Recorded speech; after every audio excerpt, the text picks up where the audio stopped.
Uppy, uppy, uppy. It's One Funny Morning. I'm Dana Blizzard, and it's too early in the morning. This is the dumbest show in the whole world. From Monday to Friday. Sometimes on Saturdays. Why would you say that in front of all these people? Dean stinks. You never know what's gonna happen. That's your Dateline voice? I don't know. It wasn't good. It wasn't. It's not a chicken leg. This is a chicken leg. Look at that manhole cover on my face. Not a bad rendition of me. Hold on. We know your brother. We'll give you a ride to school or whatever. That's called our school murder time. in New Jersey. He was a lot Like what is? with his everything. Oh, What's outside your Puerta de Clima? that's Stella! Yeah!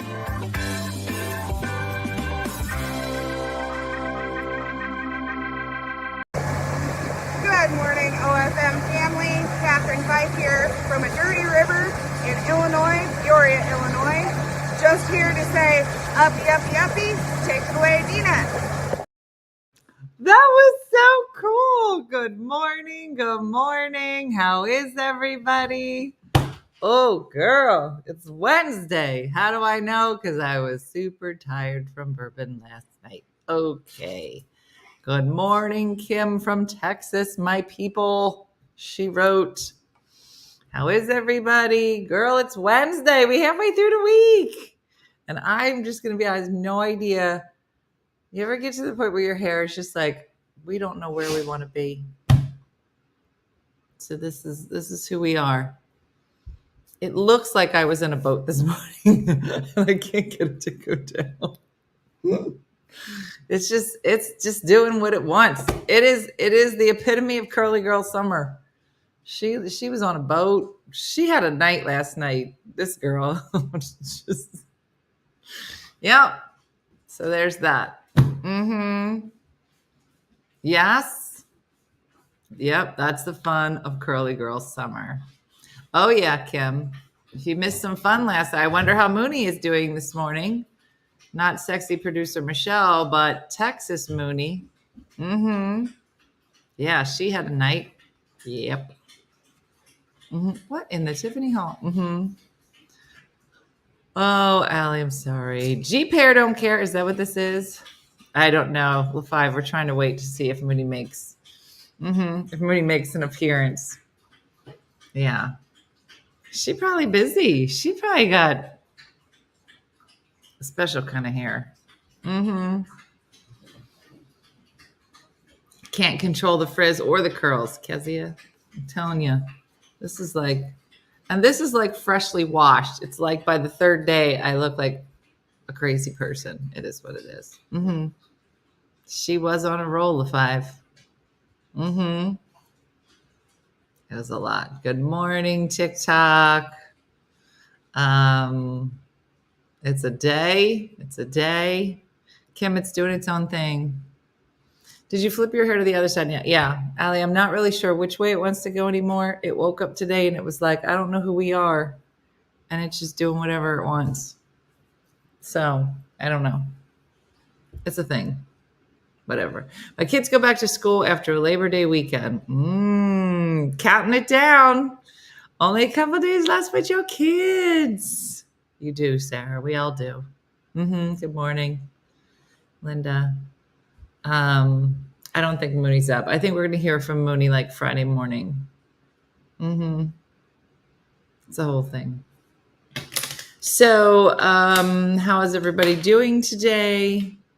Thanks, Lucy. It's definitely doing its thing. We have a great show planned for you today. We have an amazing guest coming up, and I have a fun story to tell you about. We met yesterday. So joining me in just a little bit today is Jonathan Mark. He's a medium. You may have heard of him. He's been a little bit everywhere. But we met yesterday before today's show so he could read me. And I tell you about it when he gets on the show. It was really, it was very like, it was like a lot. Like after it was done, I was like, had to sit for a few minutes, take it all in. Mm-hmm. It was the whole thing. Kobe, come lay down. Yeah. So, are you the hot girl? Do I look like is that a serious question? Do I look like a 26-year-old that would say this in the middle of the street? Mm-hmm. Where are you from? I'm in Jersey, Rachel, down in South Jersey in Philadelphia. I've always wanted to go to a medium. Mm-hmm. So I went to one not long ago at Best Neighbor Chris's house. And I'm like what is it? A voyeur. Like, I'm not sure how I feel about it. So it was like interesting even to go to the one at Chris's house. But yesterday it was just myself and Jonathan. And so it was like, yeah, Georgia. It is. I know. Mm-hmm. Do I look 20? Yeah. Are you sure? You sure these grays won't give something away? I think I'm the lady. You know, do you ever see do you ever just go out and you'll see somebody like in front of you and they're like, they have muscles and stuff. And you're like, oh my gosh, it's like a really in shape 30-year-old. And then they turn around and they're like 60. And you're like, I did not see that coming. You know what I'm saying? Like that. Mm-hmm. I'm 100% skeptical. I'll go kill a dog. Hey! Literally nothing. Nothing's happening. Mm-hmm. I think you look better now than in 2020. Well, that is for sure. 2020 was like straight. Has anybody ever just because I'm sure they can, you know how Facebook will like pull pictures up. I think your photo apps will do it now. Where like random, like you'll be having a great day. And then randomly your phone will pop up and be like, remember when you did this 2 years ago? Which puts you smack in the middle of the pandemic. And then it's a picture of you in the pandemic. And you sit there for a second, what in the world was I thinking? Is that just me? Is everybody else have this? Because I feel like it's usually within like 7 years. So it'll either be like a picture from like 2016, which it was like, those were nice years. Or it'll be a picture from 2 years ago or 3 years ago. And you're like, girl, what? Nobody said, stop this. Stop eating. It just, it's so funny. Yeah. My Facebook took me back 7 years ago. There's something about the 7-year mark. So which means in a couple of years, we're all going to get even more pandemic shots of ourselves. And it's a lot. It's a lot. Yeah. Or my kids when they're so tiny. And you're like, oh, remember when they didn't talk? Mm-hmm. I think I look better in older pictures. It's current ones I hate. My mom showed up both times I went to a medium. There's always a woman with a rosary. Not sure what relative it is. Wow.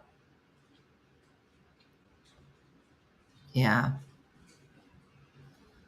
All my memories are now my Wordle results. Okay, we're going to need you to get out. We're going to need you to go visit Mooney. And then you will have amazing pictures with at least 35 different men. Mm-hmm. Yeah. Yeah, no, whole thing. Judy is something. It is something. Mm-hmm. So Jed confirmed summer in great detail if you want me to share. What? Great detail? There's more detail than just gets big. What? I wasn't wrong. Mm-hmm. Oh, Janice, yeah. What? I'm still trying to burn off those 2020 calories, girl. I remember during the pandemic, I think we ate bacon for 2 weeks. Listen, there at some point I'm going to die. I don't know what day or when, but just know that I probably had like another year, but I ate it. I ate that year during the pandemic called 2 weeks of bacon. And, oh, Kimberly. Okay. Remember the bacon days? Right? Thanks, Captain Cletus. It's doing its own thing today, and I can't control it. Do you ever just think about it? And then people will say, well, I'd rather eat bacon and live less. It's a tough call. It's a tough call. Mm-hmm.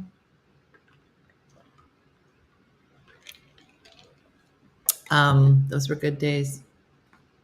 Every day was bacon day. Mm-hmm. Oh, so good. I always remember the bacon days, and I didn't even know, but I was just like, I think we should stop eating bacon. I love bacon. That's so funny. Mm-hmm.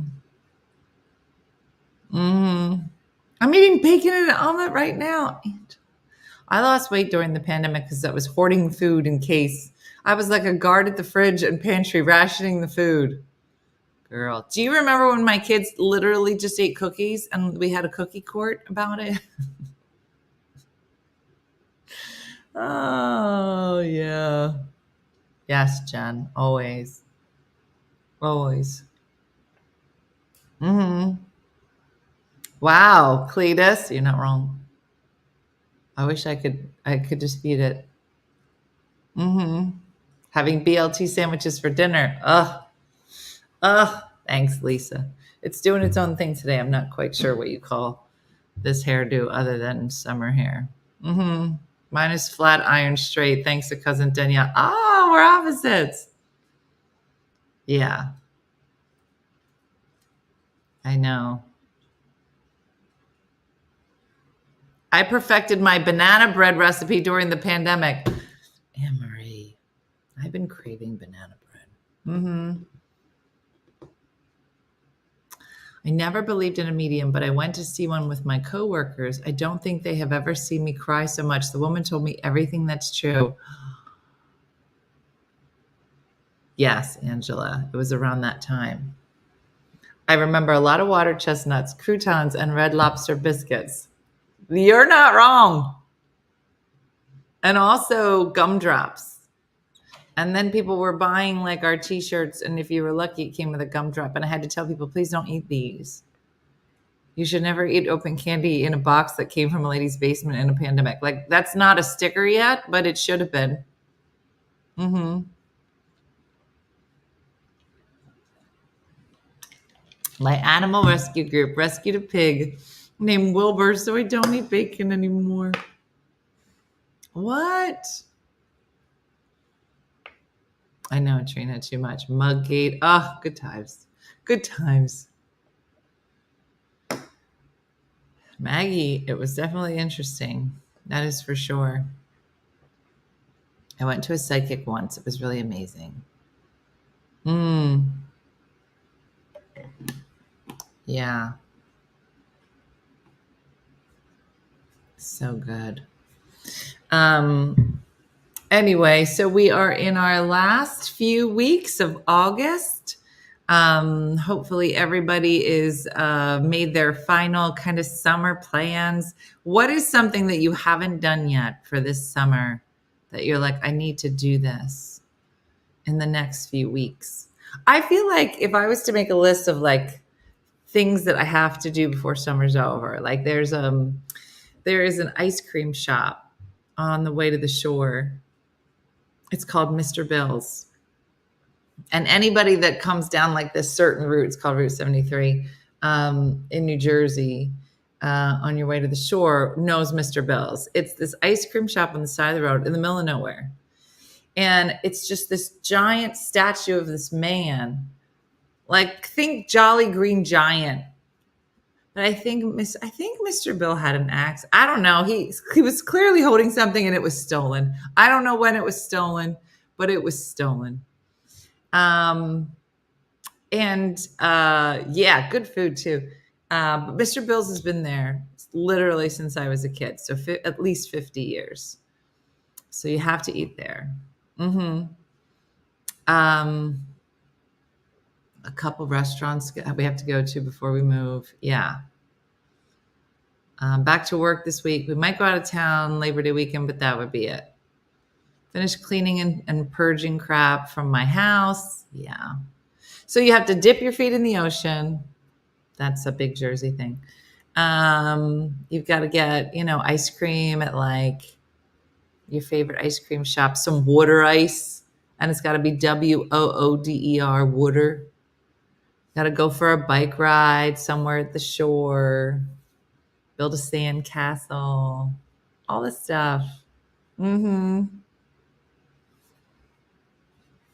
I did. So now it's home construction time. You got to drive down to Cape May. You got to eat at the lobster house. There's just certain things. I know. Margie's like, clean out the garage. I know. There's stuff all over my carport that I got to clean out. Coors Orange Vanilla Swirl. A big thing of like French fries, a bucket of French fries from a boardwalk. Go to the county fair and eat fried veggies. Victoria, yeah. I need one more sitting, watching, and listening to the ocean. Yeah, I do have to go to Fire Island. Diane, maybe we could do a swap where you go to my house, I go to your house. That would be fun. Maybe sometime. We have to coordinate it. Chip stand, pogo, and fries. I don't know what that means. Chip stand, pogo. What does that mean? Sausage and pepper sandwich from Midway and Seaside. Amber, you make that? I used to like seaweed salad, but it has soy sauce in it, so I can't eat it. Margaritas. I already had my margaritas. Manco and Manco's gluten-free pizza. It's so funny, Sharon, because I went to Manco and Manco. It was Mac and Manco at the time, before I was gluten-free. Pizza's amazing. The gluten-free pizza, it's like okay. I mean, I think I go and eat there because I remember, but it's not the same in terms of the gluten one is so good. Corn pudding, cheese buns. Gonna have a fire in the pit after supper.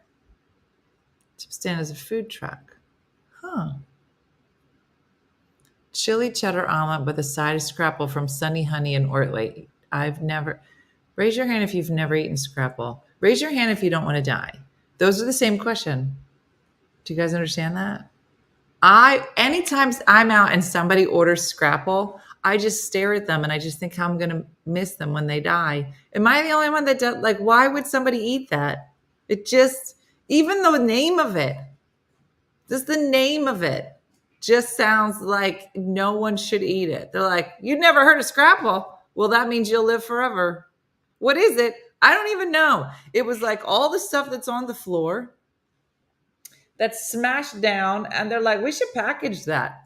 They're like, it's scraps. Let's call it scrapple. It sounds as disgusting. It is as disgusting as it sounds. Yeah, no. Crapple. Never heard of it. Good. That means you'll live forever. How did you never heard of it? Love me some fried scrapple. Let's all say goodbye to Jen. I grew up on it. Love it with syrup. Heather, don't eat it. No. Yeah, chicken legs gone. You can hear it. See her? Right there. Hey. This dog. Scrapple equals everything but the oink. It's not for me. And you know what? Listen, if you do eat scrapple and you die, we have someone that we can still talk to you. His name is Jonathan. He'll be talking to you from the dead. So pogo is like your corn dog, but better. Never heard of it. No, it's weird. It's gross. I have also never heard of it. Really? All right, then you guys are going to live very, very full lives. That's the good news. So as I said, we have an amazing guest on today. You may have heard about him. Let me read you his intro because it's super interesting. You're going to love him. Our guest today is Jonathan Mark. He's one of the world's most sought after mediums, regularly connecting clients with those who have passed to the other side or have eaten scrapple. His mission is to provide closure to his clients, which includes first responders, veterans, and those mourning the loss of parents, children, and close friends alike. In addition, he works with law enforcement agencies, including the FBI and the NYPD, to help solve cases, including the recent high-profile cases, Gabby Petito and Giglo Beach murder cases. He has also read numerous celebrity clients, including Rosanna Arquette, Nina Dobrev, I don't know if I'm saying it right, and singer Sia, to name a few. He's been featured on numerous media outlets, including Page Six, The Adam Carolla Show, The Jenny McCarthy Show, The Today Show, or Today.com. And now you can hear him on his new podcast called Connect with Jonathan Mark. So please help me welcome to the show, Jonathan. Hey, Jonathan. Hey, how are you? Good. How are you? Cool. I'm doing well, thank you. So we're so excited to have you. So I was telling everybody that we met yesterday to do a bit of a reading. I didn't go into too much detail, but let's start with you first. I know some people know you and know your work, but if somebody's new to you, tell them a little bit about yourself from your own words. Oh, wow. Basically, I connect, people have passed away, loved ones, friends, family, all those types of people through like validation and all that stuff. Because, if I don't get the specific ice cream color that grandma gave them when they were 7, then I'm not, real.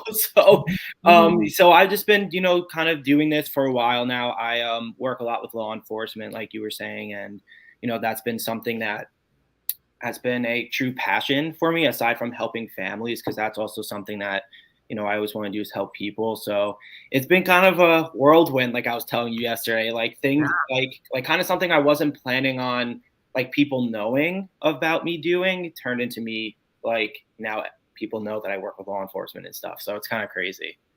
And how old were you when you kind of figured out that you had this gift? Because you're still pretty young. Like, what are you? 20 something? Oh, thank you. I wish. I'm 31.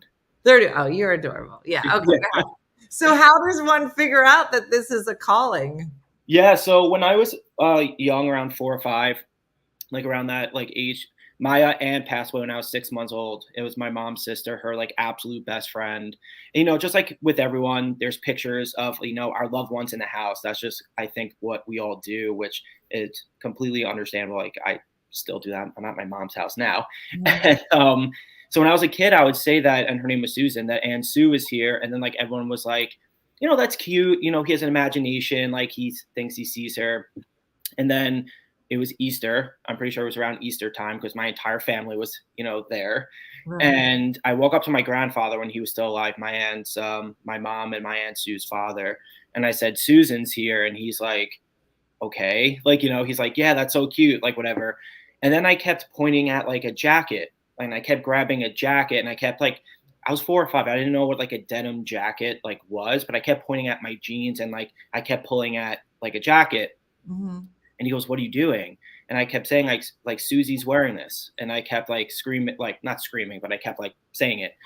So my grandfather was just like, what the heck is this kid saying? My mom walks over like as if she got hit in the stomach, white like a ghost, whatever, and starts like crying, like profusely crying. And I've learned about this story obviously later on in life when I start to understand what certain things were. And it turned out that, so my mom and my aunt were best friends, and they lived together from after college until she passed away. Mm-hmm.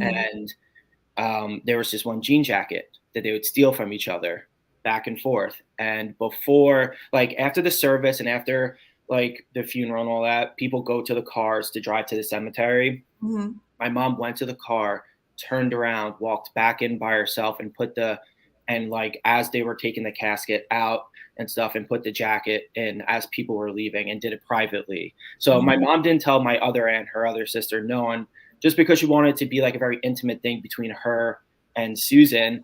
So then my grandfather was like, the heck is this kid saying? Like, he's like, this is so weird, because my mom was crying and explaining the story because he didn't even know about it. He had no idea.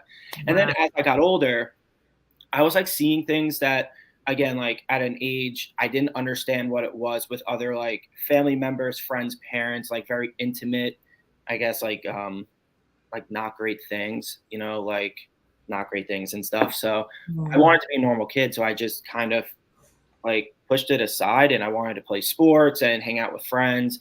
And then eventually I just, kind of went down that path. It's amazing. And so how does one, Addie already said, I'm already crying. So Margaret says, does it ever scare you? Oh my God. Yeah. I mean, still to this day, I mean, like, this is going to sound super creepy, but like every time I have, yeah, every time I have readings and stuff, which is every day, thankfully, the night before they'll come because they want to be said first. So they'll come like in my dream, or I'll feel them like touching my hair, and it's very creepy. So it still scares me, and like especially when I go out and I want to be with friends at like a bar, and be like, it scares me too because then I'm seeing stuff about them that I didn't necessarily like want to like know about their family and stuff. So it's scary on like both ends, really. Wow. And Diane said, do people randomly come through? So yeah, so like people will come through kind of like if I'm at like a bar or like a concert's the worst, like the absolute worst, because you're just jam packed with so many people and stuff. So yeah, they do come through, but I've actually kind of learned you can't turn it off, but I've learned to ignore it. That's just what like I kind of taught myself, because if I don't, my head would probably explode. Yeah. Yeah. Okay, so I have so many questions. Okay, so you talked about the law enforcement. I know when we talked about yesterday, so Jonathan and I met yesterday, and you talk about your journey to working with law enforcement. Can you tell everybody a little bit about that? Because it's super interesting how you started and where you ended up. Yeah, so originally before I was doing this, obviously like full time and stuff, I was, in the process academy and everything for the NYPD. And before like, things progressed more in that field, a high level officer, well, actually two, just in two separate, like a homicide detective and someone who's like a high level officer, like a chief of all of NYPD, kind of pulled me aside and they were like, listen, we know you can do this. We want to use you later on, but you have to work on your gift. We want you to be able to go home to your families. Like, you don't have that luxury if you're continuously being a cop. Like, you don't know what the day's going to bring, the night's going to bring, etc. So he's like, well, they were like, because they had two separate conversations with me, which were very similar, which were basically do this, help out in a different way, and be able to come home every single night to your family. And I took that really to heart because since I was like a younger kid, I've always wanted to be like military law enforcement, and like that was something I always wanted to do. So so I had to work on my gift. Like I couldn't, just like leave and then automatically like jump right into doing it. They were testing me. They were sending fake people to me, pretending like, that they were just a regular, I guess, client, as you can say.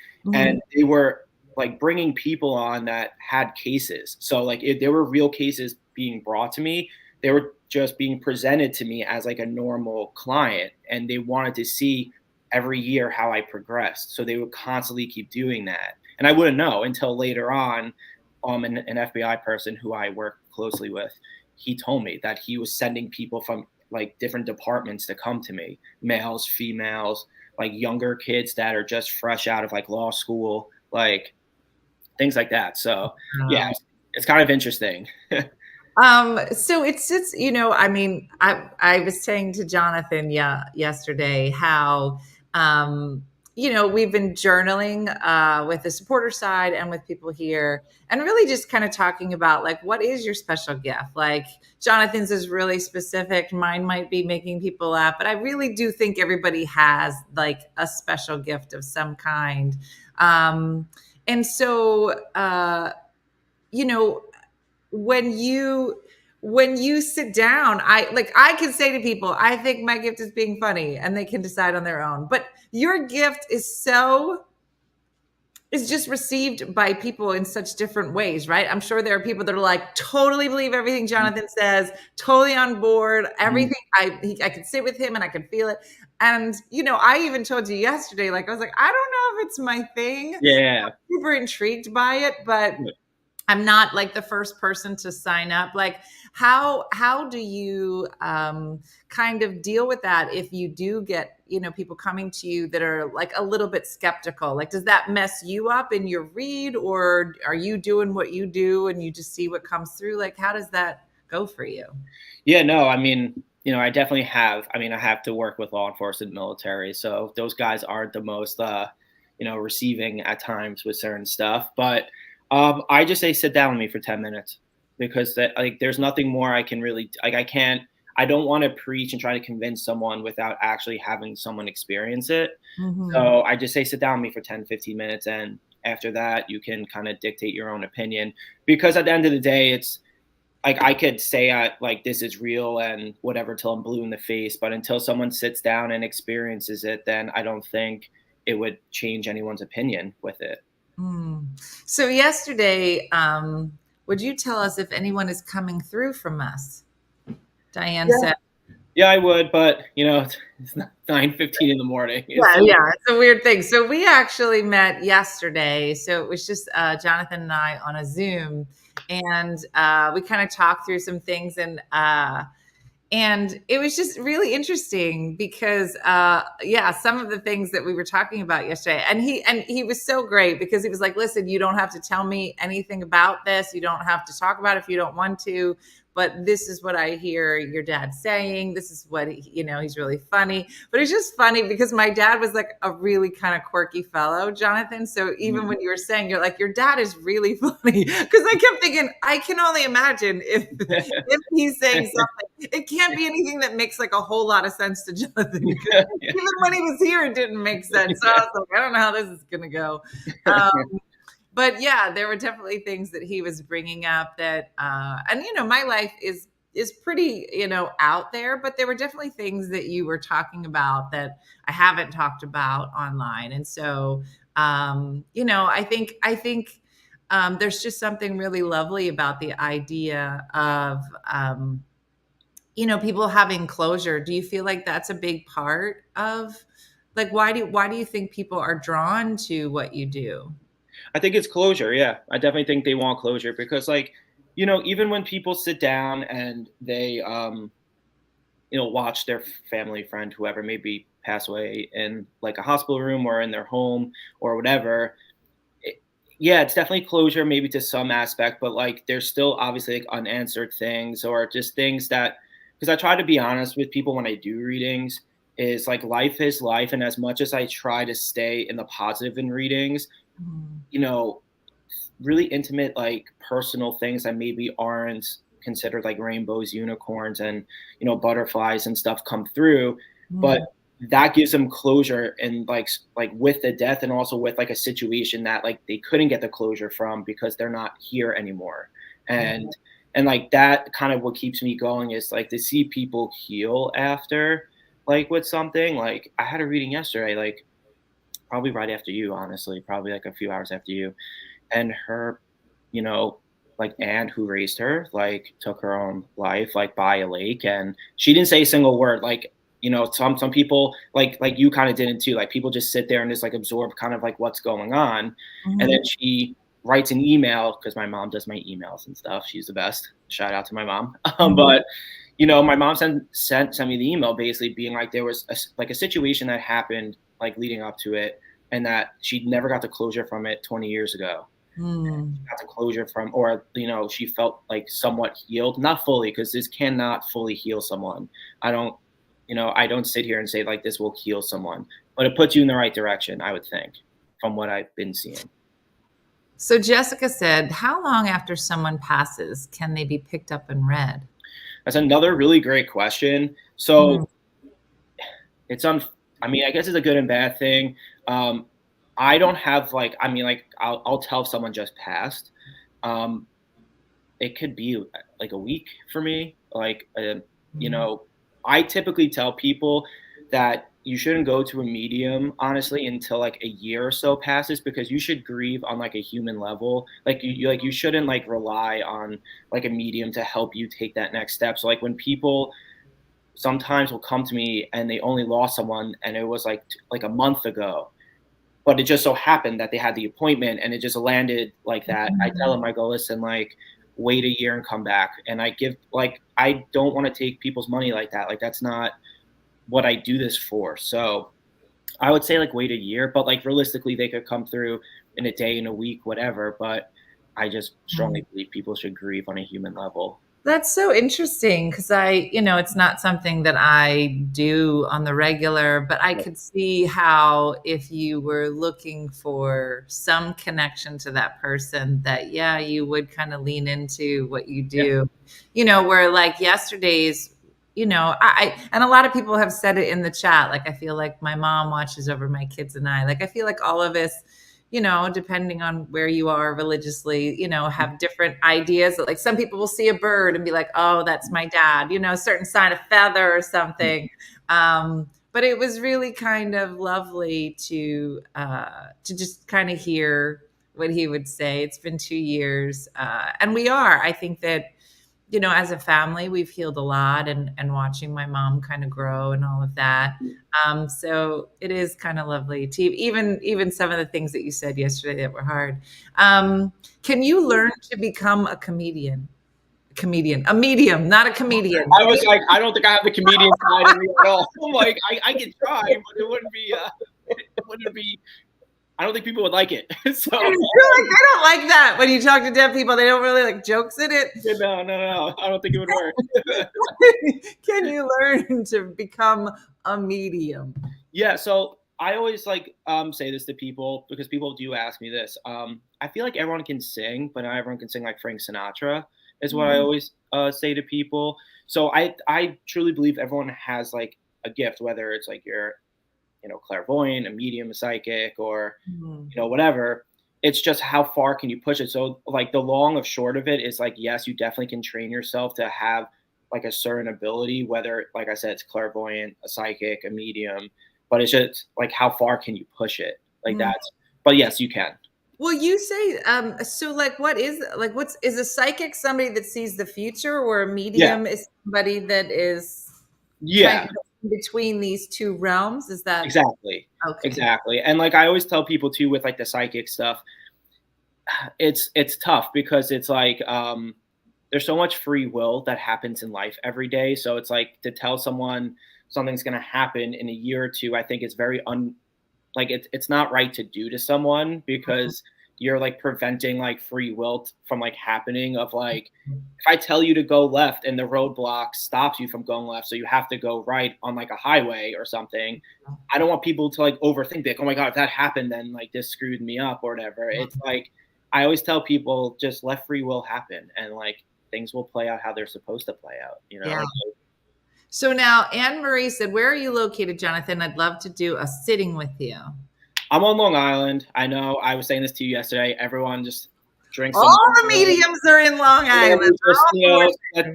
And then you just all of a sudden, but I travel now because of like these unsolved cases that I do, these law enforcement like communities, whether it's like sheriff's departments or whatever from all over the country, they'll reach out to me and they'll fly me out and stuff. And I think I was telling you about like something that happened or I was starting to, or oh, I think I did, but yeah. So it's stuff like yeah. So basically, I'll make it quick for you guys because I'm sure it's I don't want to bore you guys, but basically, I got reached out to someone from Ohio, like one of the police departments, like a homicide detective, and he didn't want to tell me where he was from or anything. So they flew me into Cleveland, and that's where I thought I was going.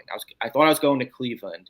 Then all of a sudden, I'm in a car for hours and hours, right? And then I end up kind of at this like random hotel. But when they did that, they kind of blindfolded me in the beginning because they didn't want me to be able to track where I was going. So they didn't want me to be able to be like, all right, if I'm going here, can I Google the unsolved cases that are here? And so I ended up in a hotel. I was saying it to you. It wasn't in a really good area. So like I didn't even really want to leave my room, if I'm being honest. I was there for one day. Came and whatever. And they told me at 9:30 in the morning they were going to grab me. At 9 o'clock or 9:15, I heard a banging on my door. They were just like, trying to come in, whatever. And they come in and they blindfold me and they drive me again for another 10, 15 minutes And where I ended up was Lima, Ohio, and it's big in an industrial like type of area. So it's like a lot of industrial plants. So they take the blindfold off, and I'm in like an industrial plant. Like that's literally where I was at. So I'm like, what am I doing here? They put another one on me, and we drive again for another 10 minutes, and I end up in like a trailer home in the middle of nowhere. Like they had acres of land, like it was middle of nowhere. So I go in, and to me, I like, yes, it was really scary if I'm being honest, but I also felt a little safe because I had the police with me, so I knew something wasn't going to happen. But it was scary going to like an unknown place. But what was scary was going into that trailer home, and they took everything out. So it was like a shell of a home, and it was just like a couch, a chair, and then like the rest was like emptied, like completely emptied. So I do the reading, and I gave them some tips about it, things that I saw. And then I pointed to like the top of the hill, and I was like, is that where the body was found? And then they're like, yes, can you, because they took everything away. So it literally just looked like a dirt road to a trailer home. And so like after all this, like 6 months go by, because I try to be honest with people too. Like, they don't immediately investigate. And even if they try to, there's so many hoops that they have to jump through to even be able to investigate something. So it's not like that day they go and talk to that person or whatever. But 6 months goes by, and the person's mom who I spoke to, her son was the victim, which is like super unfortunate. And she told me that the name and the person I was like, talking about, that they skipped over because they were like, that's this person's best friend. There's no way is like, a person of interest, and now is like kind of on the run kind of. And then she called me last week to tell me that things are starting to close up now. So, which is really great for me, but it takes such a long time for that process to happen. And also, I'm always the last call. I'm not the first. So like my back is always against the wall immediately every case that I go into. There's no like, it's kind of like a do or die for me. Like I have to prove my worth every single time. And if I don't, then it's problematic for the agency and stuff. Yeah, I thought it was so interesting because Jonathan told me that story yesterday. It was equally scary yesterday. But what I thought was so interesting is when you said, I'm not brought in, I'm not solving the case. Like my job, it's not like I come in and be like, and the murderer is this person. He said, most of the time, it's just me saying, I think that you've overlooked this one area, and you need to go back and you need to really look at this again, and kind of push people in a different direction than maybe they had been thinking, which I thought was so interesting, because you watch TV shows. Like, I don't know, this is probably the dumbest question you'll ever get, Jonathan, but I used to love watching the show Psych. Did you ever watch Psych? It was so good. It was totally fake, but it was such a the characters were so funny, and the guys were really funny, the friends. But it's obviously a TV show. But yeah. All right. Anne Marie said, who wants to do a group meeting with Jonathan at my house in Brooklyn? They're already making plans. Oh, in Brooklyn. Yeah. That's awesome. That's awesome. You're headed to Brooklyn. You just don't know it yet. Yeah, I don't know yet. I should know it though, right? Yeah, in a couple hours, somebody would have told you. Yeah. Do you do sessions virtually, said Lisa. Yeah, I do. I have, and again, thankful, knock on wood. I don't, I'm very thankful. I have clients all over the world. So I do it. I do most of it virtually now, unless people want to come, which I know people after COVID are now like 50-50 with it. Yeah. So I try not to push people. Now, you said, I don't know if it's okay to talk about your personal life. Is it okay to do that? Oh, yeah. So you said yesterday you're engaged. Yes. Yep. So that's exciting. Congratulations. Thank you. Is that weird? Like, what's it like to be dating and be psychic? Like, are you like, I know this girl's going to break up with me. Like, what's happening? Wait, I didn't hear you. I'm sorry. I think Michelle hit the clapping button. I was going to say, like, is it weird when you're dating? Like, how do you unpack to somebody, A, you're psychic, and B, are you like, I'm going to break up with you later? So I have a story. Okay. So this isn't from who I'm engaged to. She, that's a different story. But when I was dating someone in the beginning of this, of like doing it, she was 50-50 on it because like she was very religious and her family was religious and stuff. But we're laying down watching TV, just like literally. And then all of a sudden, her grandfather comes through, and I'm like, I'm not going to say anything because like that's weird, you know. And then he kept showing me the name. I'm just going to use the name like Frank, right? Kept showing me the name Frank, and it kept happening. So I turned to her and I go, "Who's Frank?" You know, like, and she looked at me and was like, "What?" And she looked like it kind of looked like she just got caught with something. You know what I mean? Like when someone's like, "Wait, how did you know?" Like, Yeah. Shady. so she was cheating on me with someone named Frank, and like just that name. Like I don't remember the name of the person. So since then, you know, I was very thankful for Grandpa, whoever, to come through and tell me. But like, you know, I've kind of tried to separate that as much as I can now, unless it's something uncontrollably, deniably, like, you know, coming through like that. But that kind of like put a damper on it for me for a little bit. Yeah, but I was thankful though, because like she, you know, was cheating on me for quite some time apparently. So yeah, and why did she think she was going to get away with it with her boyfriend being a psychic? Come on now. I don't know.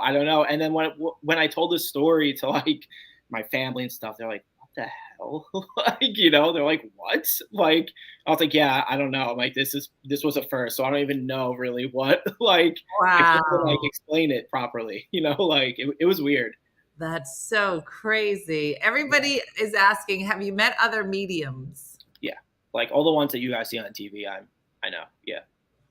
Is it weird to like are you like the new guy in the group, or are you like, or like, how's that work? I don't know. You're like, oh, yeah, kind of. Yeah. So, I think everyone has their own lane, and I try to stay in my own lane as well. So, yeah, people are pretty protective in this field with like what they do. And I'm sure just like in every other field, people are probably the same. Obviously, it's just I'm fully invested in this like niche field. Mm-hmm. But because of the true crime stuff and this, like, you know, they don't really step on my toes with that because of certain things. But when it comes to like, and this is just like me being honest, reading like celebrities and stuff, like people get territorial with that. And my thing is like, if they want a reading, they're going to go to 50 mediums. Like, you know what I mean? Like, I know I'm not the only one, and you're sure as hell not the only one either. So I didn't really understand that, but you know, I just stay in my lane and just try to help people. And I ignore that noise, honestly, because it can get noisy. I'm sorry, I don't want to interrupt you. No, please. Somebody asked this in the chat. Shakendra said, have you met mediums who don't know that they're mediums yet? Like, do you feel like something from people? Like, yeah. So there's times when I'm doing readings and stuff. Surprisingly, it's a lot of men. Because I read majority, like I read 50% men, 50% women, and a lot of men don't know that they could really do this. And I think it's because once I bring it up to them and I see it and stuff, they're like, yeah, like I have this experience, but like, you know, kind of like how I felt in the beginning. I didn't want people to perceive me as weird or perceive me like, you know, whatever. And these guys that I'm reading are typically like law enforcement, ex-military. Like I read a lot of like recently, which is weird, like scientists from like NASA and stuff. So like they're very logical, like very like logical. So like when I'm doing this, you can see their like wheels are turning. They're like, how the heck is this happening? But then when I bring that up to them, they're like, yeah, like I've had experiences and I do see things, but he's like, this is like if you're a scientist, you're smart on paper, right? Like that's what people like associate with. But if you're a medium or clairvoyant or whatever, it's not like that. Like it's not a paper, like a black or white type of thing. So I mean, there's women too, obviously, but I've been seeing. Here's my question then, because I feel like, right, like in order to be good at this, you would have to just be open, right, to like feelings and tone, and I don't know. I just feel like you'd have to be a super like open kind of person, really like I guess my question to you is, you obviously have this. Do you feel okay? Let me say that. It's a good question too. No, I know exactly where you're going. So yeah. Do you find that women think that you are like super in touch with women's feelings. Like I feel Yeah, like yeah. a lot of guys, you're like, I have feelings and this is what they are, and I will scream you in your face because you're not picking them up. And then there's other guys who are just really, I guess it's that emotional intelligence, that EQ. Yeah. Like, do you find that you have a very high EQ when it comes to women, and do these other guys? I think now from doing readings, I'm more emotionally intelligent from it, but I would probably say before, I don't know if I was, because when I'm doing these readings and I'm bringing up these like really personal things and intimate things, I feel like the empathy, like you know what I mean? Like I feel it. So it's like now that I'm getting older and like I've been doing this, I think how I act is a lot different than I used to act. Because like I said, I was a lacrosse player, I was a wrestler, I did MMA for like 15 years. Like I was more of like someone who was just like a bro. You were a bro. I guess, yeah. I surfed, I snowboard, like I do all that. So it's I definitely think this gift definitely made me more emotionally intelligent, like massively. Yeah. That's so interesting. Listen, I could talk to you all day, Jonathan. Yeah. So interesting. Before you go, tell everybody about your podcast, how they can follow you, and all of that. Yes. So my podcast is Connect with Jonathan Mark. I read celebrities, and I've been doing a lot of listener readings, which is fun. So like someone can just rate or review the podcast, screenshot it, and then we pick people every week. And I also like update a lot of people on like true crime cases that I'm working on, and this hasn't been like announced yet, but I'm bringing like law enforcement people on now. I'm bringing like CIA, like FBI, Secret Service, and it's gonna be a lot of fun. And if you want to follow along, just go to my Instagram at Jonathan Mark Medium. That's awesome. And Joey just said, what do you do to reset? Like all this stuff that's going on in your brain, like how do you just kind of chill and zen out? Yeah, so I go for a lot of walks and runs. I surf a lot. I've been playing volleyball with like the NYPD guys a lot. It's just a way for me to kind of like distract my mind because it's super heavy every single day with doing this. So definitely, I'd probably say I lean on my family and walks and runs like all the time now. So that's awesome. Well, listen, it's been such a pleasure, Yes, Jonathan. You're welcome back anytime. And I know you're going to get lots of calls and lots of followers from this. So do yourself a favor, check out JonathanMark.net. Follow him on his podcast. You can follow him on Instagram at Jonathan Mark Medium as well. So thanks so much, Jonathan. Thank you. Thanks for being here. I'll see you. All right, bye. Oh my gosh, he's adorable. Right? So good. I could literally listen to him forever. It was really great. And I think he has such a nice way about him. You know, I've been on set of a couple of TV shows when I was working in warm up, and we had a couple of mediums or psychics that would come on, and I don't know, I always kind of had different thoughts about him. But meeting Jonathan yesterday was really great. And it was, what did he say about my dad? He said some lovely things. I think it was just really interesting to hear him just kind of talk about my dad's personality and kind of things that were happening towards the end of his life. And, you know, somebody had said yesterday, make sure you have your tissues ready. So I had tissues here at the ready. And I told him, I said, everybody said you're going to make me cry. And there were definitely things that he said that I was like, oh, that sounds like my dad, or really beautiful. And it was funny because Brooke knew that it was happening. So Brooke was kind of listening off to the side. And so he would say things, and then Brooke's like in the corner. So it was good. I do believe him, Carol. I don't know how I feel about everything in general. I think that there are probably, you know, some real legit ones, and I think there's some that are maybe not so legit, but I love his way about him. I think it's really lovely that he kind of found his way to this by serving in law enforcement. He really talked about it a lot yesterday, about his training and kind of the different path that he has found himself on, that is being able to serve, but a kind of in a different way. So I think he just seems like a lovely soul. So I really appreciated him being here. If this spoke to you, reach out, follow him on all the things. And special thanks to Michelle Mooney for putting that together for us, as always. So that's it. That's your little dose of the world from beyond for today, for Wednesday.